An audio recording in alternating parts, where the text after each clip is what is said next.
가실새 제자와 많은 무리가 동행하더니 성문에 가까이 이르실 때에 사람들이 한 죽은 자를 메고 나오니 인 한 어머니의 독자요 그의 어머니는 과부라.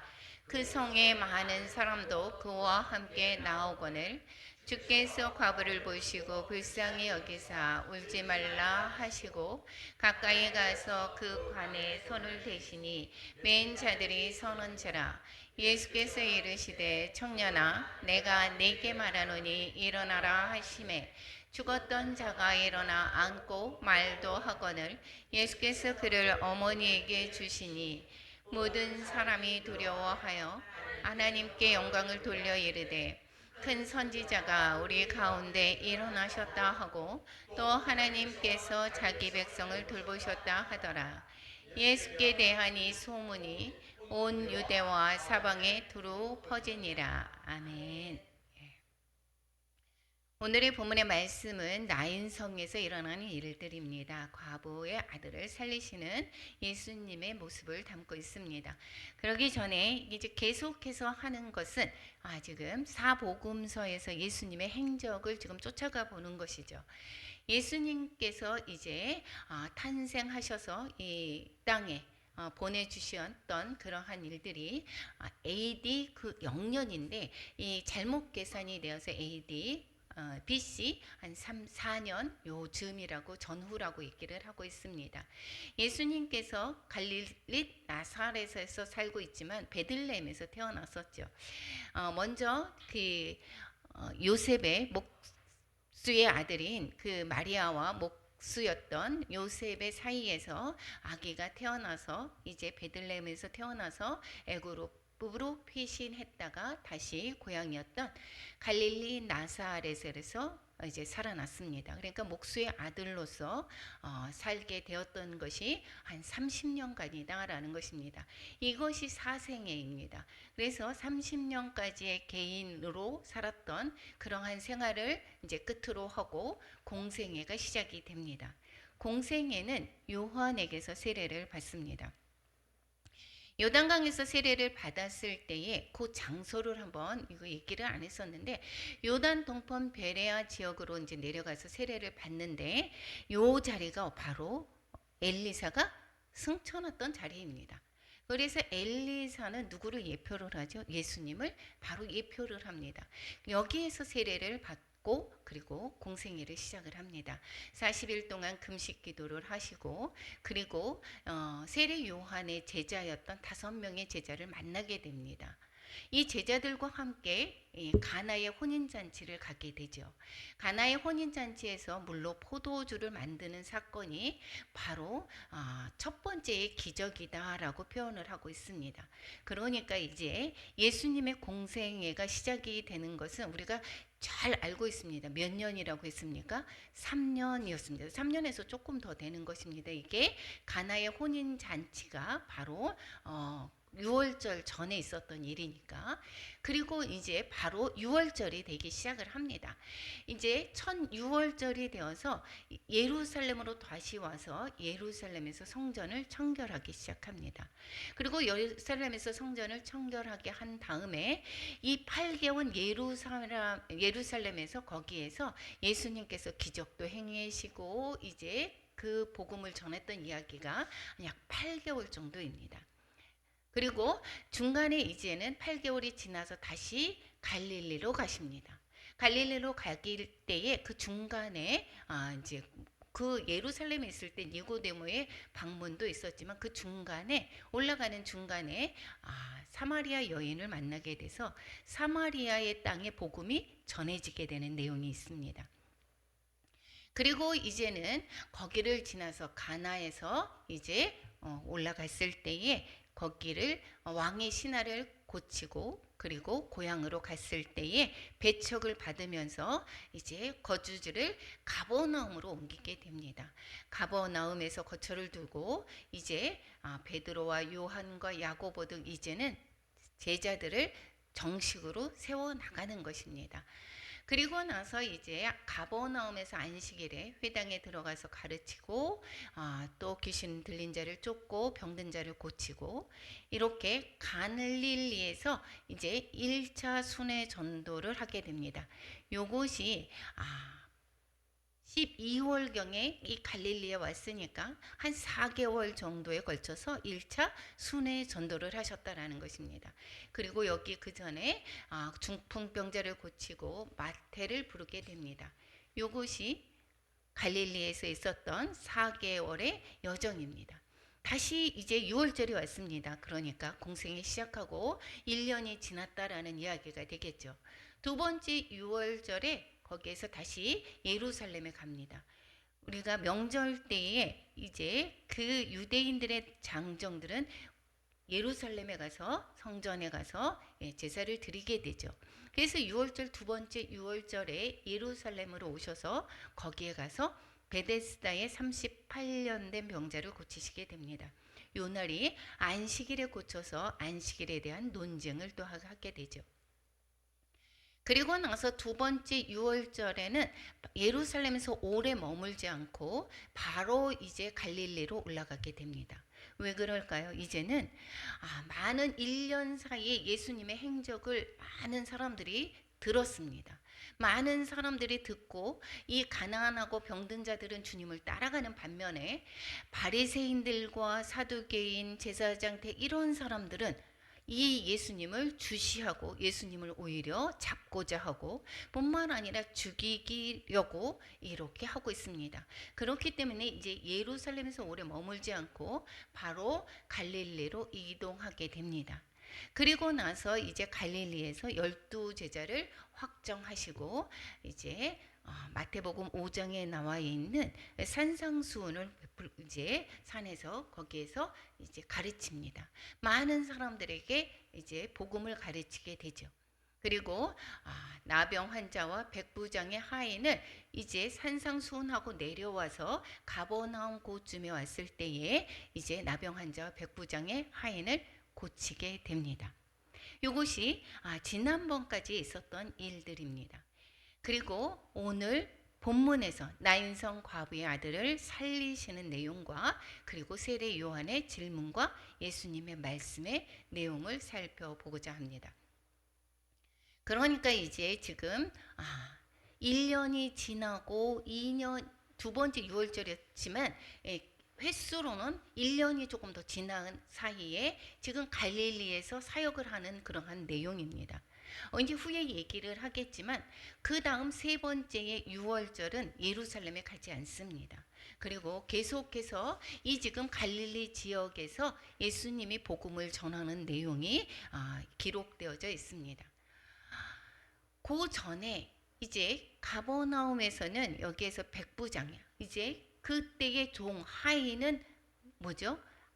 그 노예는 그냥 물건 취급을 정도로 할 정도로 이렇게 천하게 여겼던 그러한 시대였는데 이 백부장 로마의 그 이제 백부장이 자기 하인이 아픈 것을 보고 예수님께 가서 이제 다가가서 내 하인을 중풍병에 걸렸으니 도와달라, 고쳐달라라고 하면서 이제 예수님이 가려고 할 때 말씀으로도 고칠 수가 있다라고 하는 그 믿음을 보였던 내용이 바로 지난번의 내용이었고 이 예수님은 백부장의 그 믿음을 칭찬했다라는 것입니다. 우리도 주님의 말씀으로 모든 것이 된다라고 하는 믿음이 있으십니까? 오늘 그러한 믿음이 더욱더 말씀을 들으면서 내 심령에 새겨지게 되고 우리의 삶 가운데서 적용하는 그러한 삶을 사는 우리 모두가 되기를 축원합니다. 오늘 말씀은 이제 그 이후에 어떻게 됐는가? 이제 가버나움에서 쭉 보게 되면 지도를 하게 되면 가버나움이라고 제가 이렇게 빨간 줄로 치었죠. 거기에서 여기에서 그 후에 11절에 이렇게 얘기합니다. 예수께서 나인이란 성으로 가실새 이렇게 얘기하죠. 나인이란 성이 거기에 쭉 있을 때 검정색으로 나인성이 이렇게 표시가 되어져 있지요. 즉 갈릴리 호수의 그 바로 더 밑에 있는 것이 나인성입니다. 그것은 한 가버나움에서 남서쪽으로 약 40km 정도 떨어져 있다라고 하면, 이 4km를 만약에 1시간에 간다라고 하면 10시간에 걸쳐서 가는 거리입니다. 이게 만만한 거리로 이렇게 걸어서 가는 경우는 그게 만만한 시간이 아닙니다. 그럼에도 불구하고 예수님이, 이 제자들은 12명의 제자들은 물론 예수님과 같이 다니니까 당연히 제자는 예수님을 따라갔겠죠. 그런데 많은 무리가 같이 함께 동행했다라고 얘기합니다. 이렇게 예수님께서 많은 기적도 행하시고 또 많은 사람들의 병 고침 뿐만 아니라 가르치심과 또한 서기관과 바리새인과 같지 않더라 이렇게 얘기합니다. 가난한 자들에게 복음을 주시고 소망을 주시는 그러한 메시지를 전하는 그 예수님의 말씀을 사모하며 많은 사람들이 동행했다라고 이야기를 하고 있습니다. 나인성에 오게 됐습니다. 그랬을 때에 성문에 거의 도착했을 때에 운구 행렬과 마주치게 됩니다. 성문에 가까이 이르렀을 때에 사람이 한 죽은 자를 메고 나오는 것을 봅니다. 그런데 이 죽은 자가 누구냐? 한 어머니의 독자고 그의 어머니가 과부다라고 얘기합니다. 그런데 이뿐만 아니라 이 과부는 그러니까 남편도 없는데 자녀 하나를, 독자라고 했으니까 자녀 하나를 보고 소망으로 살았는데 그 자녀가 죽었습니다. 모든 소망이 끊겨진 상태가 되겠죠. 그리고 그 성에 많은 사람들도 그와 함께 나오는 모습을 보여주고 있습니다. 한번 이 그림으로 한번 살펴보겠습니다. 예수님과 제자들과 많은 사람들이 이제 가버나움에서 지금 나인성으로 들어가는 행렬이 있고 또 이 성 안에서 지금 운구 행렬이 나오고 있습니다. 그랬을 때에 여기에서 보니까 이 예수님을 따라갔던 이 행렬은 바로 생명의 행렬이 되겠죠. 그런데 이 지금 나인성에서 나오는 그 행렬은 죽음의 행렬이었던 것을 볼 수가 있게 되겠죠. 이 과부는 자기의 모든 소망이 다 끊어진 상태입니다. 이 과부는 우리의 인간을 상징하고 있습니다. 우리 자신이 어떠한 문제나 어떠한 구원이나 어떠한 것을 이룰 수 있는 능력이 우리의 힘과 지혜로 아무리 노력해도 이룰 수 없다라는, 절망 가운데 있을 수밖에 없는 존재라는 것을 가르쳐주고 있는 것입니다. 뿐만 아니라 이 장례에, 청년의 장례에 참석했던 많은 사람들이 있겠죠. 그 사람들도 이 과부의 그 슬픔에 있지만은 그 과부의 그 슬픔과 어려움과 이것을 해결해 줄 수 있을까요? 없습니다. 단지 해줄 수 있는 것은 시신 처리만 할 수가 있게 되겠죠. 즉 지금 성에서 나오는 그러한 모든 사람의 행렬이 죽음과 같은 소망 없음을 대변해 주고 있는 것을 볼 수가 있게 되겠습니다. 이것이 바로 우리의 모습이다라는 것입니다. 우리의 모습으로 우리가 어떠한, 내가 선을 열심히 행해서 내가 그렇게 선을 행하게 되면 내가 구원을 받아, 이것이 아닙니다. 우리가 아무리 노력해도 우리는 모든 사람이 죄를 범하였음에 이렇게 얘기합니다. 우리의 구원은 우리 스스로 이룰 수가 없게 되는 것을 볼 수가 있게 되는 것입니다. 그런데 이 지금 예수님을 만나게 되면서 반전이 일어납니다. 그 예수님의 생명이 이제는 그 죽은 자를 살리게 되는 것입니다. 주께서 과부를 보시고 불쌍히 여기서 울지 말라 하고 어떻게 됩니까? 그 관에다가 손을 댑니다. 그리고 이제 청년아 내게 말하노니 일어나라 하심에 죽었던 자가 일어나서 말도 하고 예수님께서 이제 그를 어머니에게 주게 됩니다.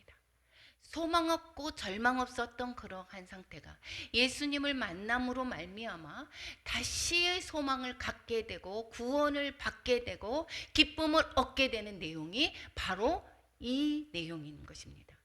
그러니까 우리의 삶 가운데, 현재의 삶 가운데 많은 어려움들이 있습니다. 많은 힘겨움들이 있습니다. 많은 문제들이 있습니다.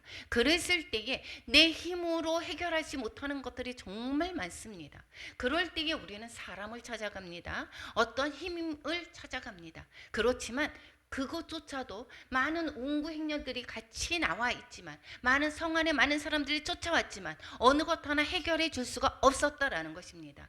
우리의 삶 가운데도 그렇습니다. 우리의 첫 번째 구원은 주님이 아니고서는 우리는 생명을 얻을 수가 없습니다. 이 나인이라는 뜻은 원래의 의미는 즐거운 곳입니다. 성의 이름이기도 하지만 그 성의 이름이 뜻이 즐거운 곳이다라는 뜻입니다. 그런데 이 지금 나옴이라는 뜻이 무엇일까요? 나옴이라는 뜻이 기쁨이라는 뜻이 아니었습니까? 그런데 모압 땅에 가서 자녀와 남편이 다 죽고 나서 다시 돌아왔을 때에, 베들레헴으로 돌아왔을 때에 나오미가 왔다 그러니까 나를 나오미라 부르지 말라, 나는 마라다, 쓴물이다, 이렇게 얘기를 합니다. 왜냐하면 모든 것을 다 잃고 그 기쁨이 아니라 모든 것을 잃었던 슬픔의 상태였다, 이렇게 얘기를 하는 것처럼 이 지금 나인이 즐거운 것이었고 기쁨의 상징을 하는 성인데, 지금 과부의 아들이 죽었었던 그 의미와 다른 절망 가운데 있었던 것을 다시 그 이름의 의미처럼 찾아준 것은 예수님을 만남으로 말미암아 다시 소망을 갖게 되고 다시 기쁨을 얻게 된 것을 볼 수가 있게 되는 것입니다. 우리의 삶이 그렇다라는 것입니다. 우리의 삶에 절망 가운데 있습니까? 우리의 삶이 힘겹습니까? 소망이 없습니까? 주님을 만날 때에 우리는 기쁨을 다시 찾을 수가 있고 구원을 받을 수가 있고 우리의 삶 가운데 소망을 갖게 되는 것을 가르쳐 주고 있다라는 것입니다. 복음서에서 보면 죽은 사람을 살리시는 사건이 3번에 걸쳐서 나오게 됩니다. 첫 번째는 과부의 아들을 살렸던 오늘의 이야기고, 이제 다음 장의 8장에서 보면 회당장 야이로의 딸을 살리시게 됩니다. 그리고 요한복음 11장에 보면 이것은 나사로를 살리시는 이야기가 나오게 됩니다. 이렇게 주님께서는 계속해서 죽은 자를 살리시는 것을 이러한 이게 낫다, 제자들이 보고 많은 사람들이 보는 앞에서 행하는 내용은 바로 무엇이냐?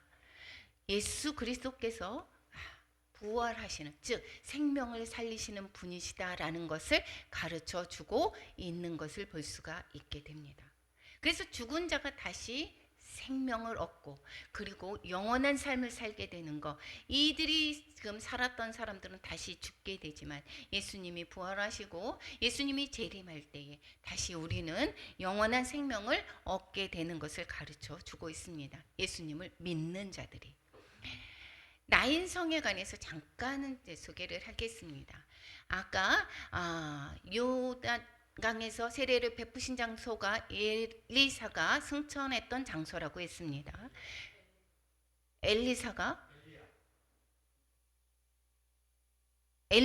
죄송합니다. 엘리야가 승천했던 장소입니다. 아까 잘못 얘기했습니다. 엘리야가 승천했던 장소입니다. 그래서 엘리야가 승천했을 때에 그 겉옷을 또한 잡으면서 2배의 그런 갑절의 은혜를 받게 되죠. 이 능력을 받게 되는 것이었습니다. 여기에서 볼 때에 예수님은 엘리사의 사역을 이제 또한 예표를 하는 것을 볼 수가 있는데, 이 모래산 남쪽 기슭에 수넴성이 있습니다. 거기에서 수넴성은 엘리사가 수넴 여인의 아들을 살린 곳이 바로 수넴 이 지역인 것입니다. 바로 거기가 나인성입니다. 이 똑같이 엘리사가 또한 수넴의 그 아들을 살렸던 것처럼 지금 예수님께서 여기 그 나인성에서 과부의 아들을 살리게 되는 것입니다. 엘리사의 사역을 즉 예수님을 예표하는 그 이야기, 그 예표하는 그 내용이 이루어지는 것을 볼 수가 있습니다. 그래서 이 갈릴리 사역은 선지자 사역을 지금 예표를 하고 있고, 예루살렘 사역은 제사정적인 사역과 왕의 사역을 잘 나타내 주고 있는 것을 볼 수가 있습니다. 주님께서 이 지금 과부에게 아들이 죽었습니다. 그랬을 때 과부가 예수님께 나아간 것이 아니죠. 예수님께서 다가오셔서 죽은 자를 살리셨습니다. 그와 마찬가지로 예수님께서는 우리가 죄인 되었을 때에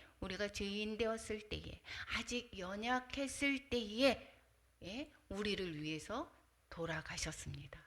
그래서 로마서 5장 6절과 로마서 5장 8절에서 보게 되면 우리가 연약할 때는 하나님 앞에 나아갈 수 없는 힘이나 소망이 전혀 남아있지 않는 상태를 말하고 있고, 우리가 즉 아직 죄인 되었을 때에 우리가 스스로 구원을 얻지 못하는데 우리를 대신해서 우리를 위해서 죽으심으로 하나님께서 우리에 대한 자기의 사랑을 확증하셨다라는 것을 또한 가르쳐 주고 있습니다.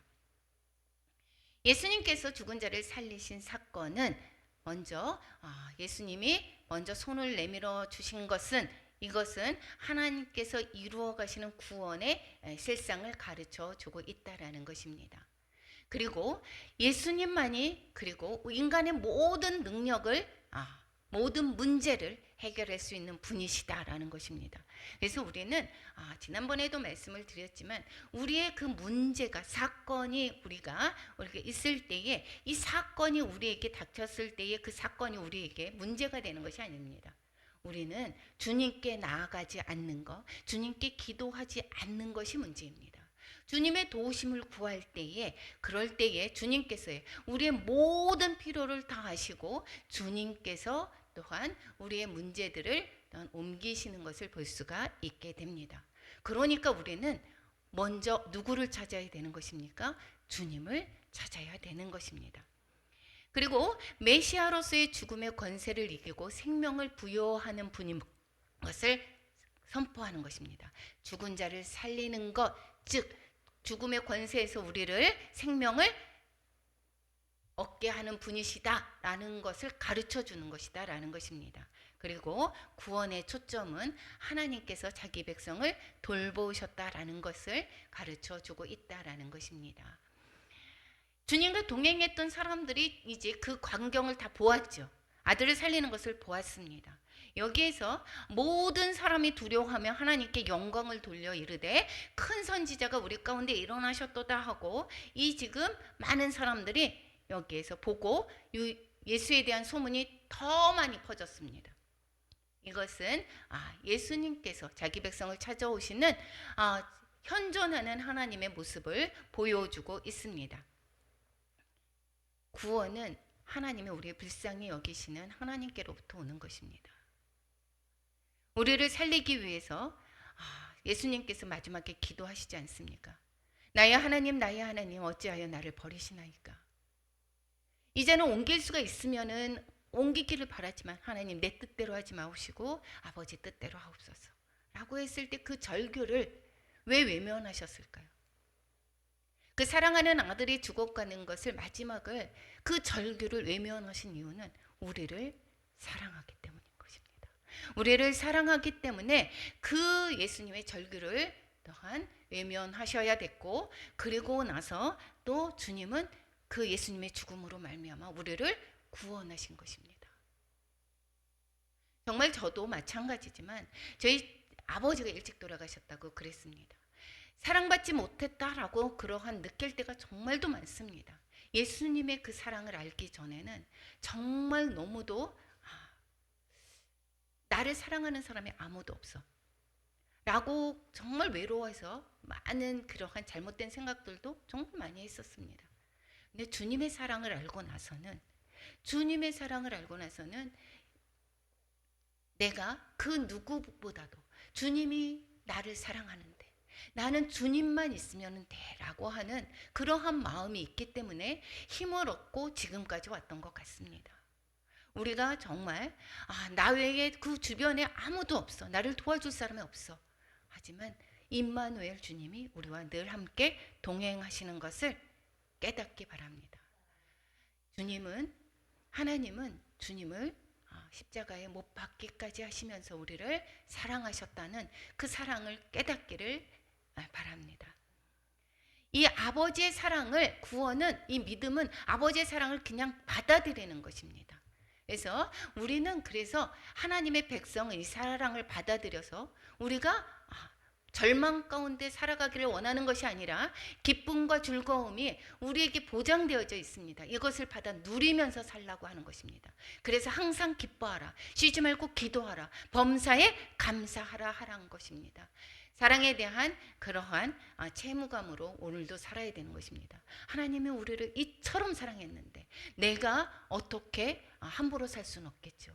하나님의 사랑을 갚는 마음, 이것은 바로 우리의 또한 사랑을, 하나님께서 받은 사랑을 이웃에게 전하는 것이고, 또한 많은 죽어가는 사람들에게 주의 사랑을 전하는 것이 바로 채무감으로 살아가는 것입니다.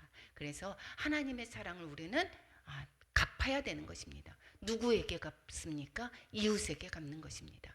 이것이 영원한 생명을 누리며 사는 길이 바로 이것이다라는 것입니다. 그리고 그 다음에 요한의 질문과 예수님의 말씀이 있습니다. 갈릴리를 다스리던 이제 분봉왕이 있습니다. 그 헤롯이죠. 그런데 이 헤롯은 그 제수씨죠. 헤로디아입니다. 그런데 제수씨 동생의 아내를 데리고 옵니다. 그래서 그 동생의 아내와 살게 됩니다. 자신의 아내와 이혼하고. 그러니까 이 지금 세례 요한은 도덕적인 것을, 그 죄를 계속해서 나무라고 있습니다. 회개하라, 천국에 가까이 왔느니라 라고 하면서 회개의 세례를 계속해서 줬던 사람이 바로 세례 요한이죠. 이것을 보고 가만히 있을 세례 요한이 아니지 않습니까? 그래서 헤롯 분봉왕 헤롯을 책망을 했습니다. 이 일로 책망을 하자 이 세례 요한을 옥에 가두게 됩니다. 옥에 있을 때에 이제 왜 옥에 가둡니까? 이것을 계속해서 이제 그 부르짖을 때 많은 사람들이 자기의 또한 정치 생명을 더 위협하게 되지 않습니까? 그래서 옥에 가두게 되었습니다. 이 헤롯이 옥에서 예수님의 그 소리를 들었습니다. 나인성의 그 과부의 아들을 살리는 이야기까지 제자들이 전해줬습니다. 그 소리를 듣고 이야기를 합니다. 내가 이제 오실 그이가 당신이오니까 우리가 다른 일을 기다리겠어야 합니까? 라고 전해달라고 합니다. 그랬을 때 제자들이 예수님께 가서 이렇게 세례 요한의 질문을 전하게 됩니다. 세례 요한은 예수님의 그 길을 예비한 자죠. 그래서 세례를 주셨던 분이십니다. 예수님이 바로 메시아됨을 알았던 사람인 것입니다. 옥에 갇히면서. 그런데 이 세례 요한은 그 생각에 그 메시아가 이 세례 요한의 그 생각과 맞는지, 이 예수님의 그 모든 행적이 지금 메시아의 일로서 하는 것인지를 궁금했었던 모양인 것입니다. 그래서 그 메시아됨을 확인하고 싶어서 이제 다시 그 질문하게 되는 것입니다. 그런데 예수님께서는 뭐라고 하느냐? 이것은 내가 메시아다 이렇게 전하라 이야기한 것이 아니라 구약의 말씀을 들어서 그 말씀이 그대로 이루어지고 있다라고 하는 것을 전하라고 얘기합니다. 즉 너희가 가서 보고 들은 것을 요한에게 알려달라 이렇게 얘기했습니다. 맹인이 보고, 이것은 이사야서에서, 또 못 걷는 사람이 걸으며, 이사야서 말씀, 나병 환자가 깨끗함을 받으며, 또한 기먹은 사람이 들으며, 이 모든 말씀이 구약의 말씀이 이루어지는 것이다 라고 이야기를 하는 것입니다. 이 소리는 바로 무엇일까요? 내가 메시아다라는 것입니다. 그리고 이 구약의 말씀대로 내가 행하는 자다라는 것입니다. 내가 자신의 행하는 일을 보고 메시아됨을 깨달으라라고 가르쳐주고 있습니다. 이것은 예수님의 말씀은 우리도 마찬가지입니다. 우리가 나는 그리스도인이야 라고 해서 내가 말로만 하는 것이 그리스도인이 아니라 내가 그리스도인의 행동을 하면서 내가 그리스도인의 삶을 살면서 증거해야 되는 것이 바로 그리스도인의 삶인 것입니다. 나는 기독교인이야, 나는 그리스도인이야, 나는 구원받았어 라고 하면서 세상 사람들과 별반 다름없는 삶을 살게 된다라고 하면 그 사람은 어떻게 될까요? 그것은 바로 주님이 그 삶을 온전히 살아가는 것을 사람들이 믿지 못합니다. 그 사람이 그래서 뭐라고 합니까? 세상 사람들이 기독교인들을 욕하는 것은 바로 온전한 삶을 살아내지 못하기 때문인 것입니다. 그러니까 예수님을 믿고 이 세상을 살아간다는 것은 때로는 핍박을 받습니다. 정의의 편에 서야 되는 것이고 또한 불의의 반대편에 서야 되는 것입니다. 이것을 이겨나가야 되는 것입니다. 이것이 이겨나가지 못하고 세상 사람들과 같이 타협한다라고 하면 이것은 바로 넘어지는 것이고 바로 이것은 마귀의 시험이 되어서 다시금 어떻게 됩니까? 주님을 떠나게 되는 경우가 있습니다. 그래서 나로 말미암아 실족하지 아니하는 자는 복이 있다라고 말씀하고 있습니다. 요한에 대한 예수님의 말씀, 요한에 대한 말씀은 여기에서 내가 내 사자를 내 앞에 보내노니 이렇게 예수님이 요한에 대해서 뭐라고 합니까? 내 길을 준비하는 자다. 이렇게 예수님이 요한을 칭찬합니다. 그래서 인간의 죄를 지고 해방과 구원의 복된 일을 이루시는 분이 이 오실 것임을 선포한 것이 바로 요한이다. 내 길을 준비했던 자다라고 요한에 대해서 칭찬하고 있습니다. 예수님은 또한 여자가 낳은 자 중에서 요한보다 더 큰 자가 없다라고 또한 이야기하고 있습니다. 우리는 대체적으로 육신의 영광을 위해서 살아갑니다.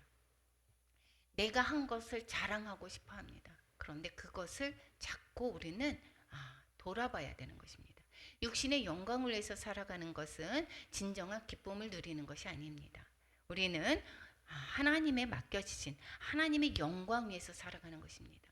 때로는 나를 위해서 통해서 어떠한 것을 이루었지만 그것은 진정 내가 한 것이 아니라 주님이 나를 통해서 하신 것입니다.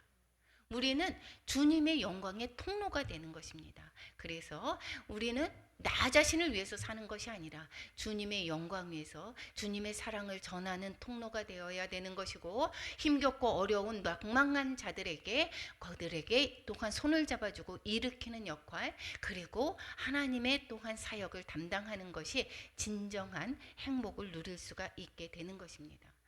우리가 잘 먹고 잘 살고 또한 그 외적인 것을 자랑하는 것보다 주 안에서 하나님의 사랑을 전하는 것이 얼마나 더 기쁜지를 깨닫기 바랍니다. 이 세대에 대해서 또한 이야기를 하고 있습니다.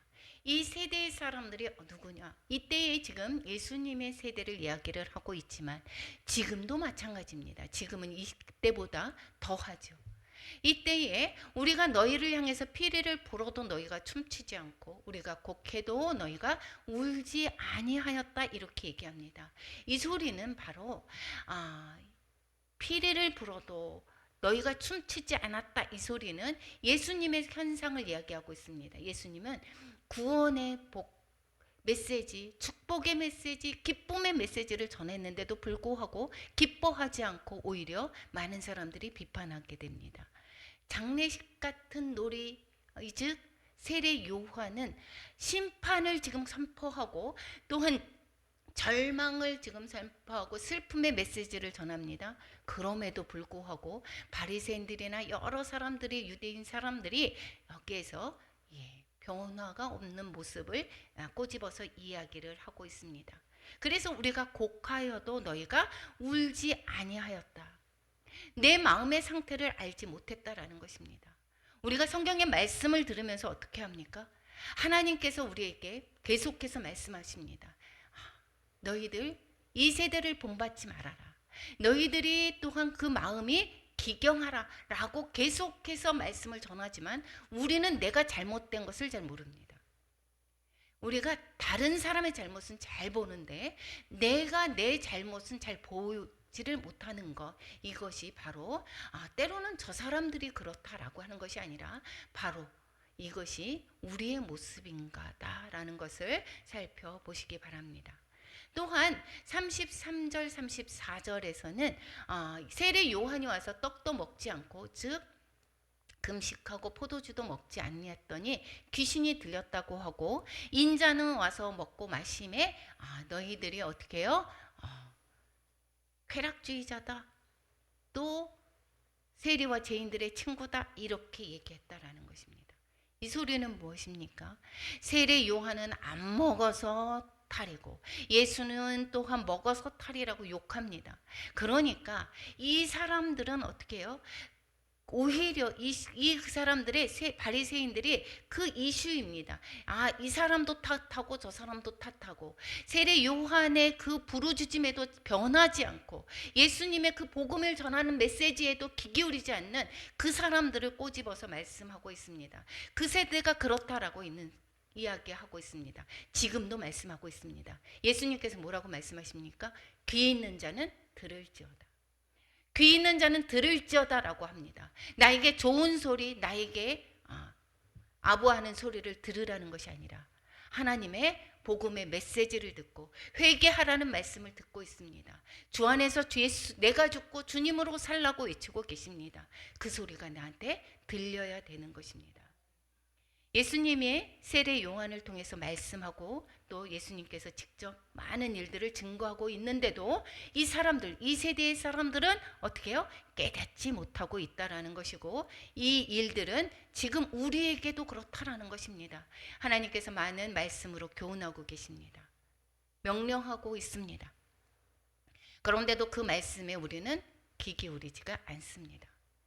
내가 원하는 욕심을 채우려고 합니다. 욕심에 이끌려서 살아가고 있는 것입니다. 세상의 비판, 비교의 대상으로 저 사람보다 내가 더 낫기를 바라고, 세상의 다른 사람들보다 내가 더 갖기를 바라고, 이러한 것이 이 세대의 사람인 것입니다. 나를 돌아봐야 되는 것입니다. 이 지금 말씀은, 하나님의 말씀은 나를 보라는 것입니다. 겨냥은 누구예요? 나를 보라는 것입니다.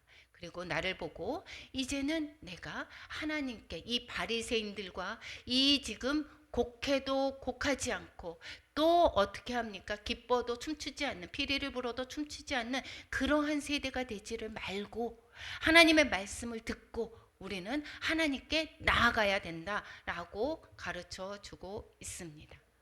결론을 말씀드리겠습니다. 오늘 나인성 과부의 아들을 살리시는 내용과 세례 요한의 질문과 예수님의 말씀을 나누었습니다. 나인성 과부에서 여기 과부의 아들을 살리는 것은 우리의 구원, 우리를 살릴 수 있는 분, 우리가 소망을 가질 수 있는 것은 오직 예수님 뿐이신 것을 알려주고 계십니다. 세상 그 어느 것에서도 내가 소망을 가질 수 있는 것은 아무것도 없습니다. 내가 힘겹고 어렵습니까? 낭망에 있습니까? 또한 좌절되어 있습니까? 이 나인성 과부와 같은 모습인 것입니까? 주님 앞에 나와야 되는 것이고 오직 예수님을 믿으라는 이야기인 것입니다. 또한 세례 요한의 질문과 예수님의 말씀에서는 여기에서 예수님뿐만이다 라고 얘기를 하는데 많은 사람들이 예수님을 외면하고 있죠. 그런데 이 지금 뭐라고 얘기했습니까? 구원의 초청에 응하고 돌아와야 된다라는 것입니다. 예수님은 지금도 말씀하고 있습니다. 내가 문 밖에서 두드리노니. 주님이 두드리고 있습니다. 내 마음 문을 두드리고 있습니다. 그 문을 열고 들어가서 너와 함께 먹고 마시겠다라고 하십니다. 우리가 그 주님의 초청에 응해서 주님의 그 구원의 소망을 붙드시고 산다라고 하면 우리는 이 절망 가운 어려운 암흑 같은 이러한 세상 속에서도 우리는 소망을 갖고 살 수가 있는 것입니다. 공생의 3년 동안에 계속해서 외치고 계십니다. 오직 구원은 예수로 말미암는다. 예수를 믿고 구원받아야 살 수 있다라고 가르쳐 주고 있습니다. 우리도 주 예수님께 가까이 나아가서 우리의 모든 삶이 주님의 공급하시는 그 풍성함으로 우리가 날마다 기쁨 가운데 살아가는 우리 모두가 되시기를 축원합니다. 하나님,